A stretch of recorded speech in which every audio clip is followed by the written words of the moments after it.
So what is new and relevant evidence for a VA mental health claim?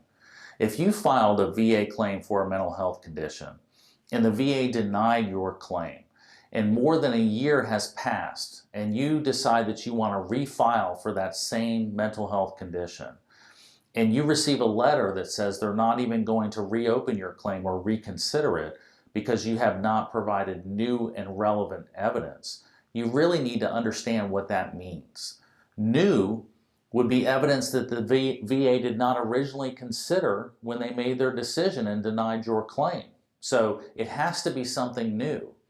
Relevant means it has to address the original reasons for the denial, the reason they denied your claim. So for example, if the VA originally denied your mental health claim because they say there's no evidence that you suffer a current chronic mental health condition, it would be very helpful for you to see a mental health provider, see if they agree that you have a diagnosis, get those records of that current mental health diagnosis, and submit that as the new and material evidence that you do in fact suffer a chronic mental health condition. If you were denied for link, the VA says, well, yeah, we see that you suffer depression, but we don't see that your current depression is linked to your active duty service. You really need to develop evidence that shows that there is in fact a link, and that could be a medical opinion from your credentialed mental health provider who says that in their opinion, from their treatment of you, they believe that your current depression is linked to experiences that you had on active duty. That could be relevant evidence to help reopen that claim and possibly win that mental health claim. Finally, if you filed PTSD, and they say, yeah, we see that you're treated at the VA for PTSD. We see that you have a current diagnosis. We concede all of that, but we're denying you because there's no corroborative evidence of stressor verification. So they're basically saying your situation was non-combat. We're not going to concede the stressor because it was not a combat situation.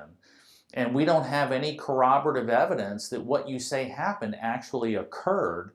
You need to develop evidence of that stressor event actually happened. That could be a letter to your family describing the event while you were in the military.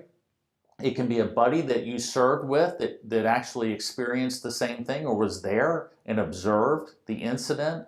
It could be a friend who testifies in a statement that you confided in them about the situation at the time. It has to be something that directly refutes that the VA is saying they don't have evidence that it happened. You have to give the VA evidence that that stressor event happened.